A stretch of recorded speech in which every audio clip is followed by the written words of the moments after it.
La situación actual de la comunidad trans en la Ciudad de México es un reflejo de los desafíos persistentes en el ámbito de género y diversidad sexual.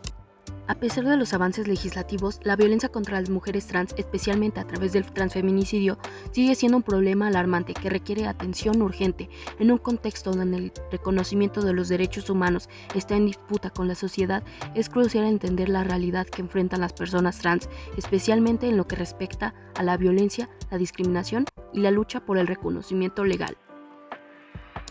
La tipificación del transfeminicidio en la Ciudad de México a través de la ley Paola Buenrostro representa un avance significativo en la lucha de los derechos humanos de las personas trans y un reconocimiento crucial de la violencia específica que enfrentan. Esta ley, aprobada el 18 de julio de 2024, no solo busca castigar a los perpetradores de estos crímenes, sino también garantizar el acceso a la justicia para las víctimas de violencia transmisógina.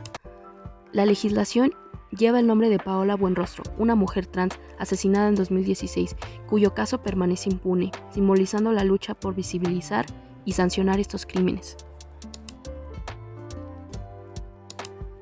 Antes de la implementación de esta reforma, los crímenes cometidos contra las personas trans eran clasificados bajo categorías generales, lo que resultaba en una falta de reconocimiento de la motivación específica detrás de estos actos violentos. La nueva legislación permite que estos crímenes sean tratados con la gravedad que merecen, estableciendo penas de entre 35 y 70 años de prisión para quienes cometan transfeminicidios. Este enfoque no solo es fundamental para la justicia individual, sino que también envía un mensaje claro sobre la intolerancia hacia la violencia basada en el género. La ley Paola Buenrostro es un hito en el marco legal mexicano, ya que convierte a la Ciudad de México en el segundo estado del país en tipificar el transfeminicidio como delito específico, después de Nayarit. Este avance legislativo responde a una creciente presión social y activismo por parte de las organizaciones que defienden los derechos humanos y las identidades trans.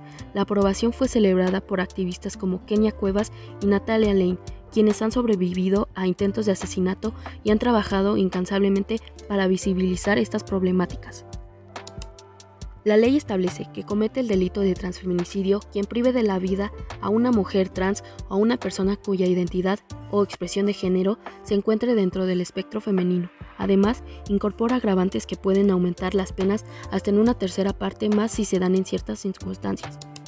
Estas incluyen cuando el crimen se comete con especial crueldad, si el delito ocurre en el contexto del trabajo sexual, si es cometido por 2 o más personas, si hay testigos con vínculos familiares con la víctima, si la víctima es menor de edad, persona con discapacidad o ha recibido amenazas relacionadas con su identidad.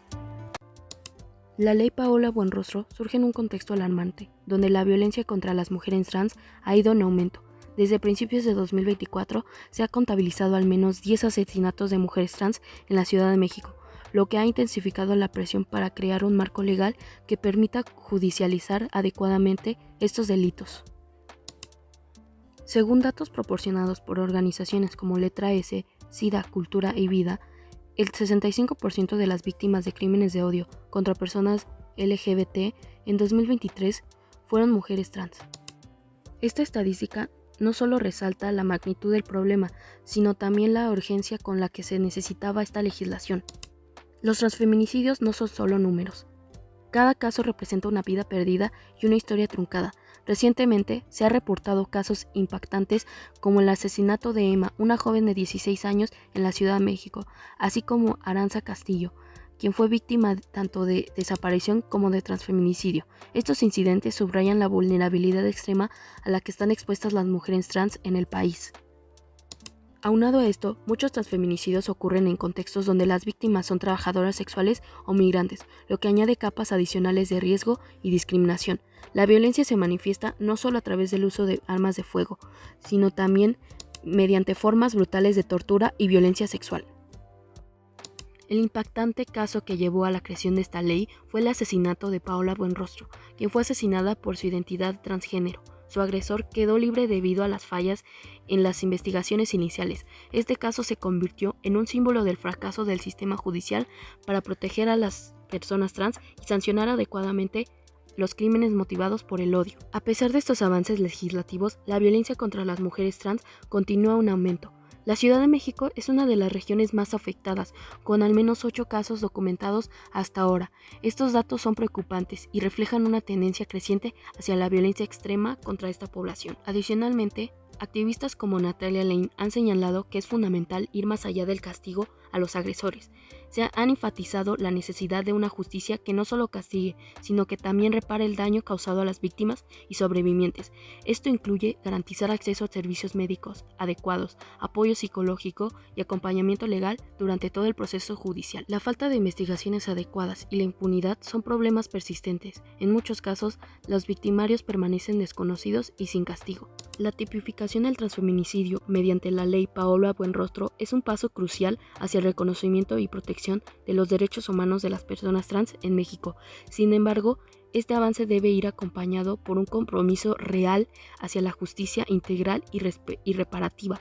Es imperativo continuar trabajando para crear un entorno donde todas las identidades sean respetadas y protegidas. Es imperativo reconocer que el transfeminicidio es un reflejo del odio estructural hacia las identidades trans. La tipificación del transfeminicidio es un avance significativo, sin embargo no debe ser vista como la única solución. Es crucial adoptar un enfoque más integral que incluya educación sobre la diversidad sexual desde edades tempranas y políticas públicas que promuevan la inclusión y protección efectiva. La lucha por los derechos trans no solo beneficia a esta comunidad, sino a toda la sociedad al promover un entorno más justo e inclusivo. Cada voz cuenta con esta lucha. Cada acción puede contribuir a cambiar narrativas y realidades.